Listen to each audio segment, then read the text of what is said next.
Basil. Basil had swapped clothes with Teleost, so he meandered around the Crusade's camp inconspicuously. Thousands of soldiers wore the same under-armor tunic and trousers. No one noticed him, and no one was left in camp who would have recognized him, save for a few patients. Boss New and Billet had ventured into the Khazarish markets, and Faith was meeting with the high priest. Overall, Basil blended into a sea of unfamiliar faces. He wondered what Teleost usually did while the rest of them presented themselves to the ruler of whichever town they were in at the time. For a long while, Basil reviewed the final chapters of his healing spell tome, but he tired of learning it both while awake and asleep. He slipped Harai into his pocket and exited his tent to go for a stroll around the White Dogwood forest. The salamander expressed enjoyment for napping in the little fabric fold, so Basil figured he'd let Harai rest there whenever was convenient for them. Among the dogwoods, Basil appreciated the trees, but his master had been right. He missed the heliotrope forest. Despite the forest's name, everything was green: the trees, the underbrush, the herbs, the grasses, the moss growing on the bark, and even some of the flowers were green. As much as he wished to continue in the crusade, he would also enjoy returning home and viewing the purple leaves against Sithica's white buildings. He'd like to visit the lily-pad lake and practice his different trades in the old ruins. He wanted to amble through the marketplace and see the familiar faces he had cared for over the rotations. Mostly, he wanted to see his mother and father again. Lately he hadn't spent much time thinking of them, but when he did, it made him sad. After he became a full mage and saved enough gem, he'd free them of their obligations and let them live in comfort for the rest of their days. He'd do the same for 5 and 18, assuming he could find them again. I didn't say goodbye to 18! Rescission most definitely took him to his next post. Basil closed his eyes and clenched his jaw. Sorrow and remorse burned in him for forgetting his friend. He had gotten so lost in his new relations that he forgot all other facets of his life. Stumbling upon a strange village in the woods undercut his descent into despair. The dwellings were so out of place, he didn't understand why they were there. Of everything he knew of Coserai, Athlia was the only settlement in the tiny kingdom.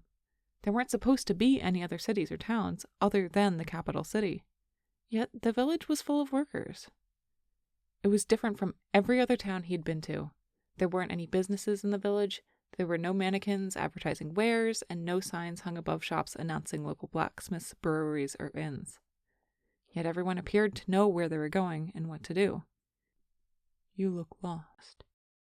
Basil turned to find an older man in a black thobe speaking to him. His face was inviting. His tone was gentle. I was curious about what this place was, Basil said. I didn't know of any other settlements in the area. Judging by your clothes, can I wager you are from the crusade? I am, but I'm not a soldier. I'm just borrowing the underarmor. Well, you must need a decent meal. I will treat you to one if you trade me a conversation. Basil liked the amiable fellow, despite his intimidating wardrobe. Something about the crinkle of his smile drew him in. I would appreciate that. Piety. I'm Basil. Piety led the way to what looked like a community dining facility. Without signs or banners, it was the strangest village Basil had ever seen. Crowds of people snaked through the strands of various dishes. For a settlement in the woods, there was a decent assortment of cuisines. To Basil, who had subsided on rations for the better part of the last few turns of the suns, it was delectable. Are you an herbalist, Basil? Piety asked, when he selected a table away from the other townsfolk. A healing mage, although I still need to attend the college. But I will as soon as the crusade is over. Are you a priest? Basil seized the chance to taste the steamed goat steak on his plate. The beige discoloration of the sauce dissuaded him, but the smell was mesmerizing. To his delight, his nose did not disappoint him.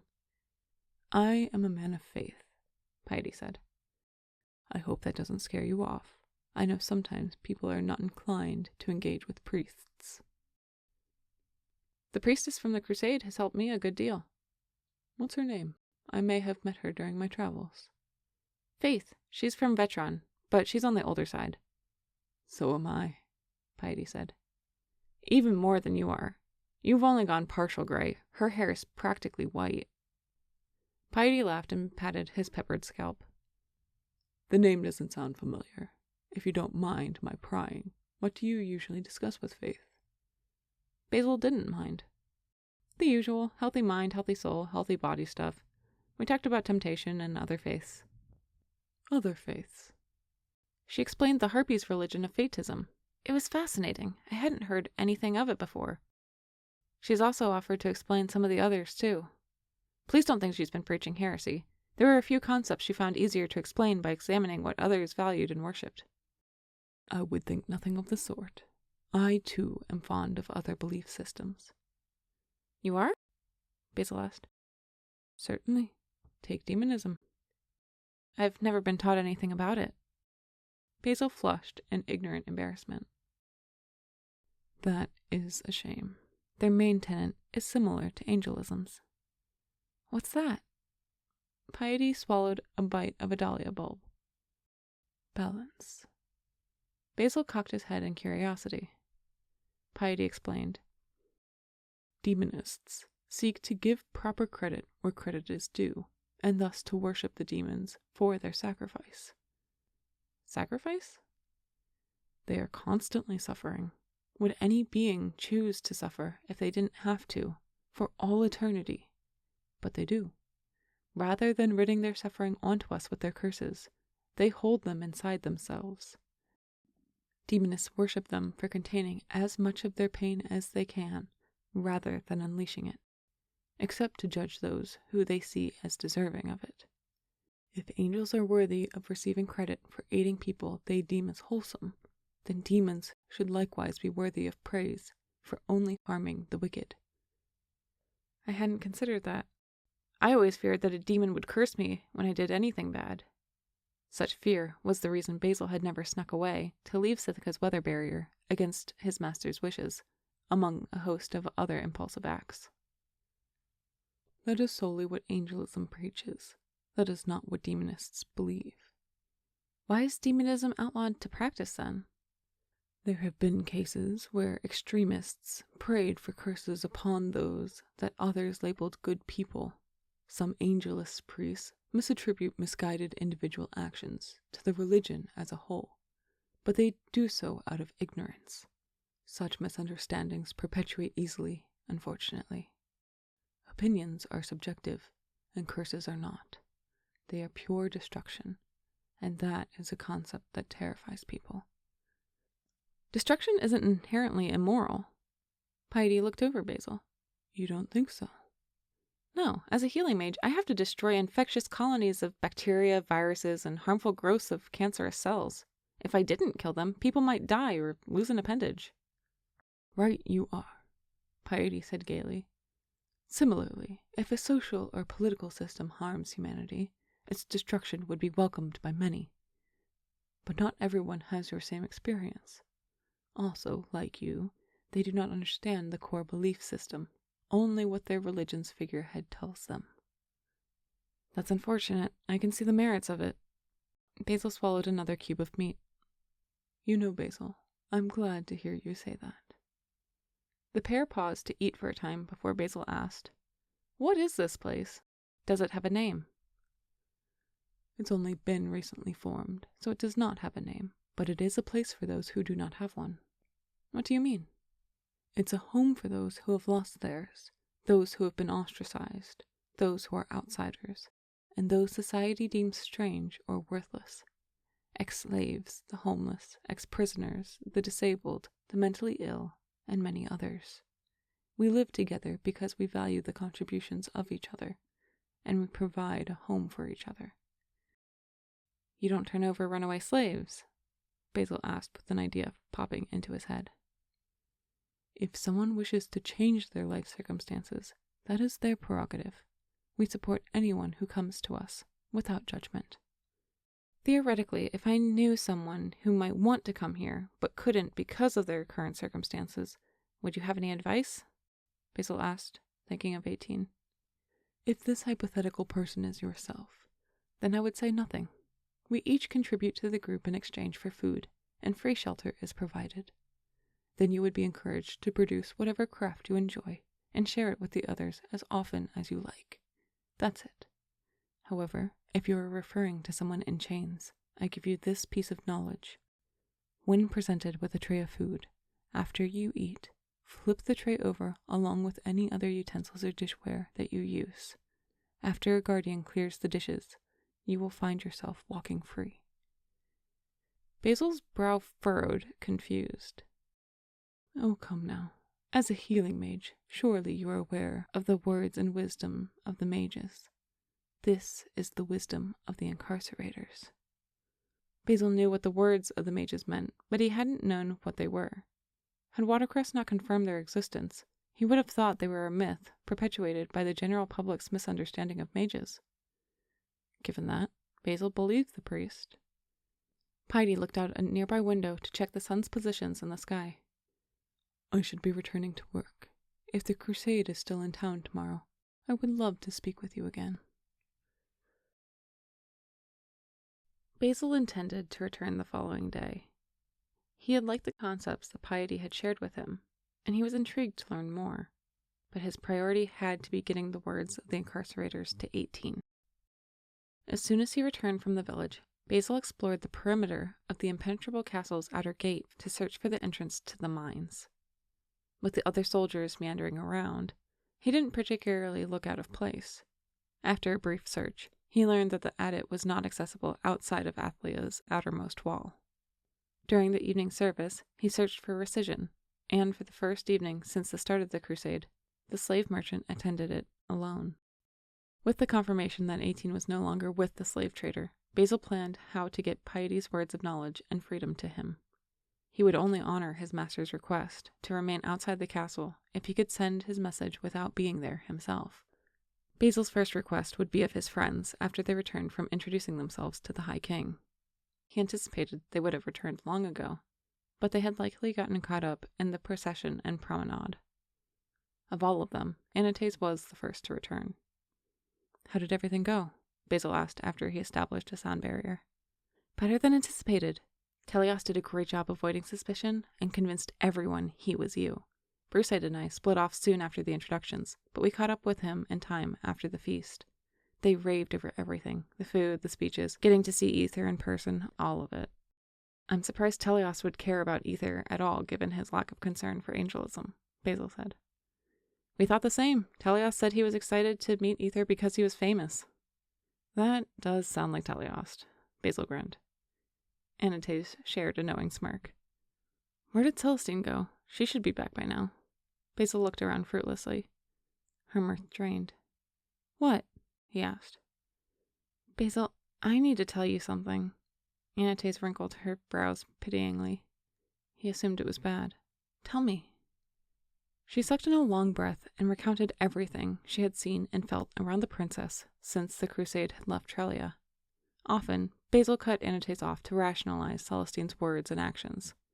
When she told him how endless waves of melancholy, misery, and misfortune radiated from her, he claimed she missed her family and struggled with forsaking her duties. When she told him of coincidences, he cited chance. But when Anates told him of the encounter after the transportation mage attack, he paused. I'm certain there's an explanation for it. Basil could not fathom what the explanation could be. It was dangerous for Celestine to wander around the woods alone. But Basil remembered the day that the princess had disappeared for a time. Although he trusted Anates, he also trusted Celestine, and he knew there was a greater chance that there was a misunderstanding between them than anything else. Everything Anates told him was circumspect, or based on instinct, while Basil would trust her instincts for certain threats. For Celestine, he wanted Anates to base her accusations on facts and logical reasoning. She hadn't done that, so he was frustrated. Beyond that, Basil's feelings that his friend group was developing into a close-knit family was shattering, revealing itself to be little more than an artifice he had built up in his mind. In addition to feeling irritated, he was also distressed. His insides hollowed out, and throbbing sensations circled between his head and his heart, building tension in the back of his neck. What are you going to do about her? Anates asked. I need time to consider everything, he said. If she kept pushing, he knew he would become heated and act unreasonably in agitation. Anates seemed as perturbed with him for not siding with her as he was with her for making him choose sides in the first place. Please don't talk to her about my concerns. I'm scared if she finds out I suspect something, she'll take it out on Jasper. Fine. Basil was grateful to drop the topic. However, he needed her help with something else. If he had time, he would have waited to ask, but he didn't have the luxury. Basil explained how he visited the village in the woods and needed to share their message with his enslaved friend inside Athlea's borders. "I'm not going back in there," she stated firmly. "I have a bad feeling about the castle." "Could Brusite deliver the message then?" Basil asked, becoming even more irked over Antaeus' over-reliance on sentiments. "Brusite intends to spend the entire time we're here in the palace or exploring Athlea. It would be suspicious if too many of the people around you snubbed the High King's offer of hospitality. It makes sense for me to leave, as they all think I'm a savage anyway. Their opinions are fine with me so long as they don't force me to stay there. My point is, Brusite doesn't intend to return to camp." "Teleost?" "He's supposed to visit tomorrow morning under the pretense of treating the Crusade's patients. I doubt he would pull himself away from the self-indulging opulence of being treated like a royal otherwise." "Could he get the message in?" "I believe so, but you better let me talk to him. It might call attention to you if you were to socialize with him, and you never know who might attempt to spy on Teleost while he's out here." She hesitated again with something else on her mind. "What is it?" Basil asked, annoyed he had to pry. "I know that you're excited about your visit, but I'm concerned piety is dangerous." "Why do you say that?" Basil asked flatly. "Words of the incarcerators would belong to Dantrima. This priest might be a demonist himself." The idea threw Basil off. Society reviled demonists. It was illegal to practice demonism, and before his conversation with Piety, he had thought it a reasonable law. He had only believed so because he hadn't dissected the topic. He was doing precisely what the Gian priest, Creed, had advocated. Taking Watercress's advice, he reevaluated his position. So, maybe he is. So maybe the words are false. Maybe this is a ploy to catch demonist sympathizers or slaves trying to escape bondage. It could put both of you in danger to associate with them. At best, the words are true and Piety is being sincere, but there is still a risk posed to getting the knowledge to your friend and him navigating himself to freedom afterwards. At worst, you both may be incarcerated indefinitely. Perhaps me and Teleost too, if they catch us helping. Concern crinkled her face. It was one of the few times Basil had seen her with the expression. "Please tell me you can understand my skepticism. Demonists may have a grudge against the world for how they've been treated. They may seek retribution where they can find it." Basil calmed himself, recognizing that Antaeus wasn't trying to pick a fight and honestly cared for his well-being. "I see the merits of not taking the words of a strange man I met in the woods to heart. However, I have to help 18. If his new slave keepers treat him worse than rescission, I need to get him to safety. Even if I entered Athlea this very moment, there's no work I could do over the next few days to earn enough gem to buy him. This is the only avenue I can even try. We can warn 18 to be wary of the words and caution Teleost to exercise discretion when sharing the knowledge." Antaeus looked straight at him for a long moment. "All right, I'll see if Teleost will be willing to try." "Thank you," he said. "You're welcome. So we're clear, I'm doing this as your friend." Basil nodded, glad to avoid a fight. However, after Antaeus had left his company, Basil felt crushed by the schism within his newfound family. The next day hadn't been better. Instead of returning to Piety's village, Basil waited anxiously in his tent, away from wandering eyes. Although he should have been studying the healing spell tome, and then the weather tome afterwards, he couldn't focus on either. He was too apprehensive. Horai alleviated his trepidations and helped to pass the time. Stuck in the fire elemental's salamander form, Horai was every bit as intelligent, though communication was more difficult. To pass the time, Basil and Horai found a few nuts and rolled them back and forth, trying to get them past the other's arbitrary marked defending territory. When the pair tired of their game, Basil asked Horai, "What do you think? Is Celestine not to be trusted?"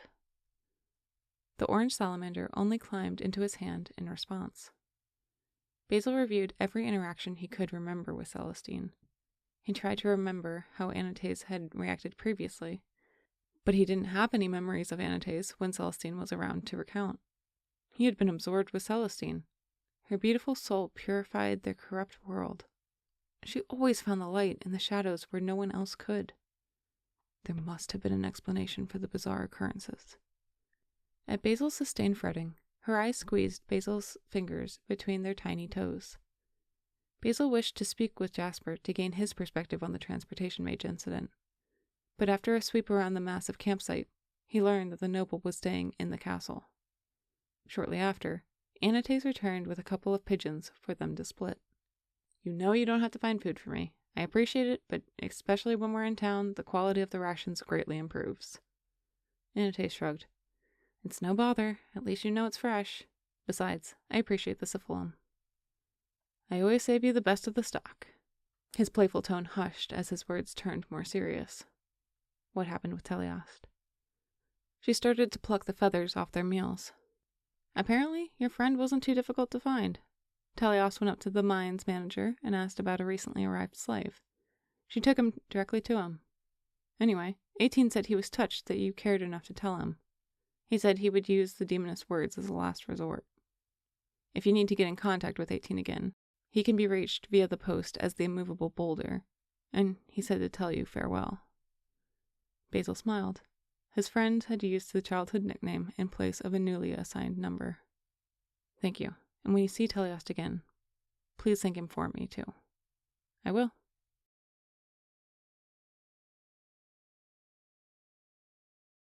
Basil returned to Piety's village the following day, eager to distract himself rather than dwell on Celestine. He met Piety at the edge of the settlement. "Was the priest expecting me?" "I'm glad to see you've returned. Would you like to share a meal again?" Piety asked Basil. "I've already eaten, but perhaps we could walk? I would appreciate continuing our prior conversation." "I'd be happy to discuss any topic." "How is it you know the words of the incarcerators?" Basil tried not to sound judgmental, but he didn't want to dance around the subject either. Piety gauged Basil's expression. "I summoned Dantrima, and he told me himself." Basil swallowed involuntarily, failing to withhold judgment and panic from his expression. As much as he wanted to be open about their way of life, it was still a shock that his preconceived notions of their belief system were false. "What was he like?" "He was rather irritated that I summoned him. I think he would have preferred to have been left alone. However, he appreciated that someone recognized him for his martyrdom, rather than ceremonially being feared by the people of Summit." Basil dodged a low-hanging dogwood branch. The moment gave him a chance to consider his next question. "Why don't you live in his ancestral land, then? You would avoid more suspicion if you worshipped there." "I chose to build our settlement using his gift here for several reasons. First, my faith proved strong and true in this kingdom. Second, many people in Athlia needed a refuge such as this. Finally, it's poetically ironic for there to be a camp of Penite's greatest proclaimed enemies right outside his doorstep." Basil smiled at that. He hadn't known the High King, but if his master hadn't thought the Majesty would safeguard him, then Basil assumed the man was untrustworthy. "What weighs on your mind?" Basil's throat dried as he found the courage to approach the topic. "I suppose this is the best chance I have to seek answers regarding the archdemons." Piety's eyes crinkled as he smiled. "What in particular?" Grateful that the priest was amenable to discussion, Basil continued, "I don't know anything about them. What was Dantrima's life like? What is it like to be a dark warlock? What are your religious services like?" "One at a time. As I said, Dantrima was born in Summit, and is thus the patron spawned there. He was known as the Cruel, and presided over the 7th Age at the end of the Dark Ages." "The archangel Hinksuk was the breaker of the Dark Ages in the 8th Age, but I never learned about the Dark Ages themselves," Basil said. "There had been 2 archdemons right before Dantrima in the prior 2 ages, Ritaz and Cassire. There was devastating morale amongst the kingdoms at that time. The lands were at constant war over territory. When Ritaz became an archdemon, his death location sparked unrest in the center of the realm. That unrest increased existing violence, and it permeated into the next age when the Great Library was burned and the Wizard's College was destroyed. After Cassire also chose to become an archdemon, the Broadbowl Forest of Bavati became haunted with illusions. It had been on a major trading route, so that hadn't helped matters. So when Dantrima failed the hopes of the realm by becoming an archdemon too, creating the Rime Viaduct, and effectively isolating Vetron's capital, it kept the peoples of the time in a deep depression. Why did he choose to become an archdemon if he knew it would hurt the realm as those before him had? Especially if he chooses to hold his curses, as you say, rather than unleash them on the world further? Basil asked. You would have to ask him yourself. I have an inkling that the Spawn's decision process is more complicated than the angel's priests lead us to believe. Given the even percentage that turned archangel versus archdemon, it would make sense that it could nearly be up to chance. We say there is a decision process, but we don't know anything for certain about how a spawn becomes an angel or a demon, regardless of how vehemently a priest may try to convince you otherwise. Their decision could be randomly picking between two options? Basil asked. It might just be luck? If that were the case, he considered the Harpies might have been onto something, and their worship of chance. It could. Perhaps they chose between two doors to enter through. Perhaps fate chooses for them. Or perhaps they have full agency. Why haven't you asked Dantrima this if you've summoned him? Once I had summoned him, I was much more interested in serving him and learning to wield the power I had gained from him than how he came to be what he is. Personally, I don't care. I'm grateful he doesn't unleash his curses on us. But if you are interested in that, perhaps you should ask him if you see him. What power did he give you? Basil also wanted to ask how he summoned an archdemon, but thought better than to ask outright. His power is erosion. It influences anything possessing the spirit of the earth. I can cut away rock and warp dead wood. It's how I made the buildings of the village, and how I make most of the furniture we sell for the spare gem we need to sustain ourselves, Piety said. Oh, does Dantrima come by here often? Piety smiled. Occasionally. Has anyone else here summoned him? No, but 3 of my followers have, and 1 should be joining us soon. Basil nodded. The power each archdemon bestows relates to the curse they dealt upon their rebirths. Dantrima created the Rime Viaduct by eroding the earth on either side of the center ridge? Precisely. It was part of how he obtained the monk year, the Cruel. For when he was reborn, people had moved to his death location in hopes he would turn archangel and bless the land instead. A large population had gathered in the area, but after his curse spread, only a single orphan child survived, standing precariously in the middle of the Tepui. Basil frowned. What are Rataz and Kasair's abilities? Rataz influences others' emotional states. He can agitate people, make them rise to anger, or boost the fury in soldiers. There are multiple uses, but his main ability is inciting unrest. Kasair's accursed gift relates to spreading illusions and nightmares. Oh. Basil was intimidated, but also fascinated. Basil and Piety strode through the dogwoods during their conversation, and Basil was entirely lost. He hoped Piety knew where they were. Upon her eye shifting in Basil's pocket, he asked, What was Dantrima's companion? A noble Strix. What is that? It looks like a large owl with 4 eyes and 4 ears. Concentric facial discs direct sound into each ear canal. Basil hadn't ever seen one and doubted he'd want to. The creature sounded terrifying. Can you tell me about your services? You can sit in on one if you'd like. We have them every day. I might take you up on that, Basil said. The pair of them had strolled in a wide circle around the settlement. Basil recognized they were finally back to where they had originally met. From the direction of Athlia, a young woman appeared. She had skin nearly as dark as Celestine's, but her hair was loose rather than sewn with ribbon. Her tunic and trousers were standard workwear. She paused when she saw the 2 of them speaking. Piety waved across the distance, and she returned the gesture, but continued toward the communal dining hall. Who is that? Your friend who also possesses Dark Warlass abilities? Basil asked. No, that's Master Plume. She is the high combative mage. Basil didn't understand. Aren't you worried she's going to turn you over to Panite? We're acclimating her to our way of life and code of morality. hoping to show her our identity before she knows our title. Basil looked to the priest, intrigued by the idea. You haven't told her that you're demoness, then? Not everyone is as straightforward in asking as you are, Piety said. Would you like to see our shrine? Certainly. Basil didn't want to admit that he regretted accepting Piety's offer to tour Dantrima's shrine. Descending into the tunnels below the settlement was Basil's first indication of his poor decision-making, even though the shafts held beautiful sconces, carpentry, and artworks. The shrine was off a side tunnel. Tall, skinny candles lit a cavernous room. A single flower sat on a magnificently warped wooden altar in front of an equally regal sculpture of the previously described noble Strix. Those were the pleasant parts of it. Animal bones crisscrossed in geometric patterns across the back wall behind the altar and along the ceiling. The little bones also lined the walkway from the entrance to the shrine.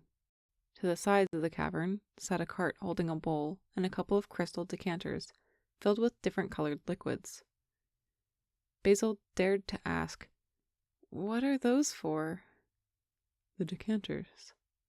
Basil nodded. "When consumed, their liquids induce suffering.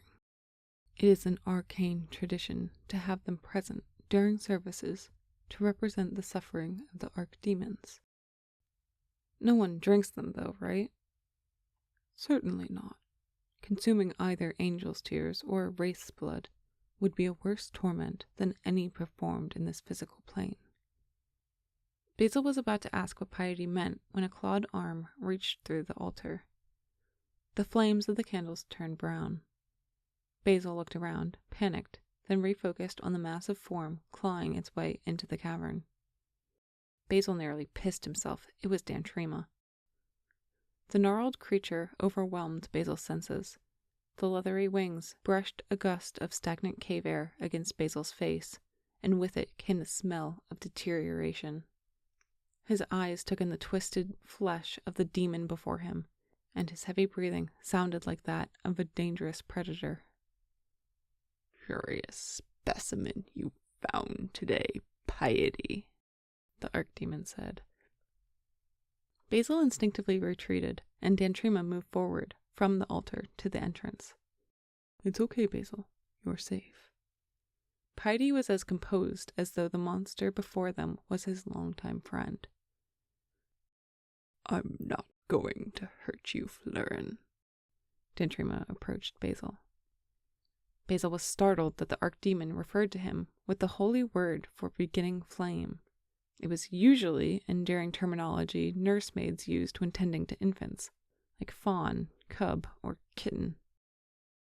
Though Basil was terrified, he came to see the archdemon better. Without the wings, Basil might have mistaken Dantrima for an ancient tree, but the leathery tangle of flesh wrapped around itself in unnatural directions. Basil doubted Dantrima could fly with them. "What are you doing here?" Basil managed to squeeze out a question from his windpipe. Dantrima curled his clawed hand closed and crossed his forearms in front of his chest. "Aggravating politics around the Archspawn's current situation, and my fellow archdemons hauled me into the heap." Basil didn't know what he could or would ask next. Plenty of questions flew through his mind, but he was overcome with intimidation. "Rest your mind over that matter. It's merely petty bickering among our kind." "Basil, don't you have another question for Dantrima that you asked me in the forest?" Piety encouraged. Basil cowered under Dantrima's yellow gaze. "Why did you choose to become an archdemon?" "It was the right choice for me." "Would you change your decision now?" Basil asked. "Not for all the accolades in the world." "Was it an easy decision?" "No, it's not facile for any spawn. I reviewed 1,000,000 lives before I made my final judgment. Like the old stories say about previous Archspawn, I witnessed every terror and every joy every person experienced. I knew each of them more intimately than anyone else in their lives. But I knew how I wanted to decide, and I stayed true to that decision, despite the drawbacks. Despite the suffering? Basil asked. Despite the suffering. Was there a person that deserved damnation for you to experience the same for all these rotations later? Was there no one you cared for enough in your soul bank to save in exchange for forgiving whoever you wanted to condemn?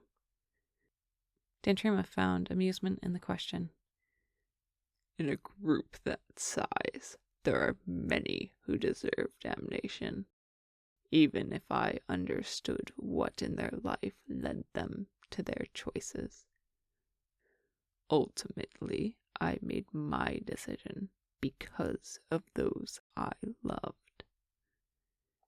He must have had a horrible life then, intentionally damning his friends and family. He must have trusted no one at all. Pity crossed Basil's expression. Do not fret, Fleurin. You will understand someday. Confusion replaced sympathy on Basil's face. Dantrima continued. When the final judgment arrives, every soul in the collective understands the weight of the Archspawn's choice. I thought you said it was unclear. When you arrive, you'll understand my words. There are complex sensations I cannot describe to you. Basil accepted that answer. Where would you prefer to be if you were not involved with matters surrounding either? There is a dimension for us, a place where we can exist without regard to time or the cares of Hagam. Are the Blessed Lands and accursed ruins there too? They are probably different than what you imagine, but judged souls reside as part of the dimension too. I suppose I would also not understand it from your words. Correct. Can the dimension hoppers reach your dimension? They generally don't, but they can. It's not a dimension where anything happens. They wouldn't be interested in staying there for any length of time. It would provide no value to them. Is it nice there? It's home. Basil didn't expect that. Is everyone's curses different? Indeed. Voya and I are somewhat at odds, for our magic are opposites. Where I destroy terrain, he enhances it with precious metals and gemstones. Although we all share certain abilities too, we can transform into the form of our legendary beasts and our past human bodies of any age. We can slip through whatever walls we wish, and we can all turn invisible to those without the sorcerer's sight. Both archangels and archdemons can even possess humans.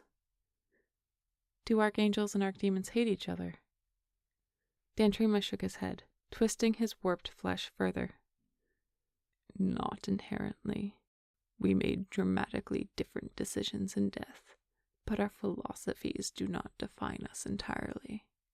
Granted, some are adversaries, and some are friends.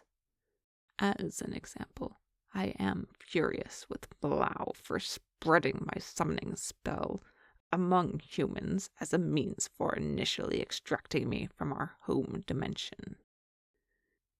Is it true that Rataz and Losihei are in a relationship? Yes.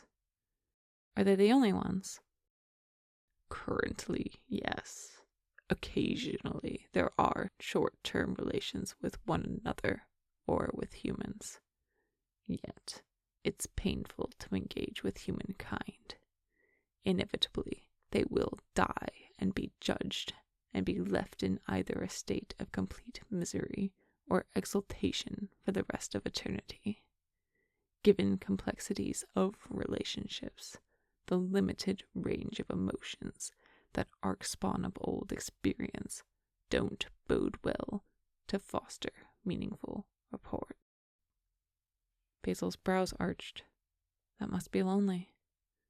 Sometimes, though the anguish of generations burdens me, I still have the contentment with me from my time as a human. I can't wield it in the form of blessings in the same way a human cannot, but that sliver of hope sustains my existence now. The same is true for the rest of the archdemons. We are mostly damned with one emotional state, but on the rare occasion, what small joy lingers can shine through. I didn't realize you had your original human emotions still. Many don't. If Dantrima had come close to smiling throughout the entire conversation, he nearly did then. Do your words really work? The words of the incarcerators? Basil asked. If you ever get captured, you can test them out for yourself. But that's enough questions for one day. I will leave you with one piece of advice, Fleurin. Treasure your relationships. If you are stuck tormented for all eternity, you might as well enjoy what you can from this life before then.